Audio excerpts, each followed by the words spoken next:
Over the last couple of days, we've been talking a lot about Prince Philip and his legacy and his personal life and everything around the royal family. But people have been focusing on some of the best quotes and funny things he said, some of the things that the contribution he made, and also obviously his critics have been criticizing him and his legacy and the royal family in general because not everybody's a fan. But in this video, I'm going to show you a short clip of an interview that Prince Philip did, I believe back in the 80s, where he was talking about something we talk about on this channel a lot. Individual liberty, self-determination against big government and statism. He was giving us a warning about the future, about how in certain other countries and cultures this has been tried. Authoritarianism has been tried. State control has been tried. So let's not do that. So let's go to this because clearly we live in a world where we haven't actually learned anything. Let's move on to the men in the title. One thing that comes through very, very clearly is your concern that the individual shouldn't be lost in the bureaucracy of state. It is something you feel very strongly about, isn't it? Is that very unusual? I think you have it's a particular hallmark, actually, of your writing, this concern for the individual.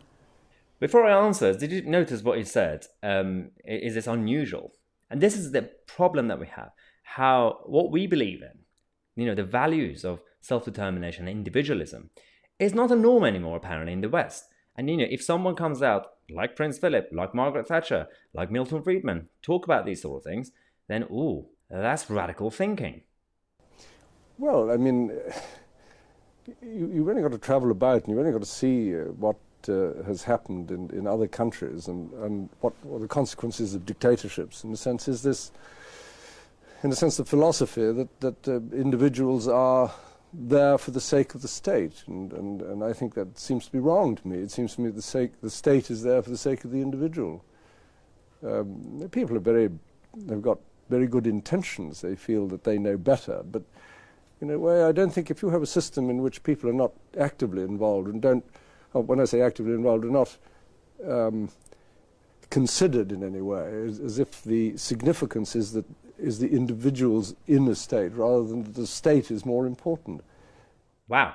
So, a lot of people might, especially those who are not pro-monarchy, the Republicans and all that, who might say, well, that's a hypocrisy because the royal family is there, that's authoritarianism. First, we know that's nonsense because that's not how the crown works in 2021.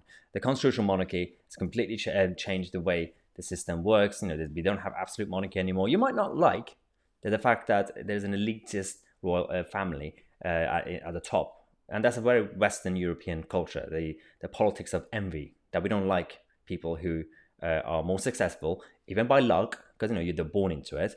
And yeah, I get that. I get that Western Europeans have that envy because they say, oh, it's not fair. I can't afford my dinner. And then we have Prince Philip sitting there with his suit and tie. I get that. That's a normal thing, apparently, in Western European culture. We don't have that in other parts of the world, especially in Africa and Eastern Asia. But let's talk about what he actually means, because he was warning about what we have now. State control, the people who think that they know best, and we have to let them decide for the rest of us.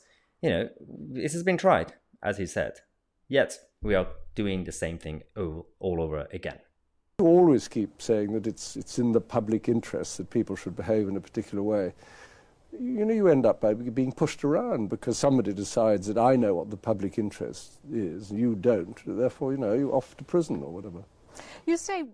Oh, remind you of anybody? Yeah, the sort of society that we're now currently living in. The current authoritarian mentality that we are seeing in the West, especially in the UK and certain other parts, France right now, and Spain, is not necessarily authoritarianism imposed onto us by the state. Of course, the governments are introducing these measures right now in the name of public health, but in reality, it's actually a big chunk of the society who've been scared by the media and the state. They are advocating for it. So authoritarianism right now in 2021 in the West and in the UK is actually being advocated by a lot of people who are not actually in government, but they have influence because public opinion matters, focus groups matter, PR matters. This is the problem that we have. And Prince Philip was absolutely spot on. Rest in peace and sleep well, my prince.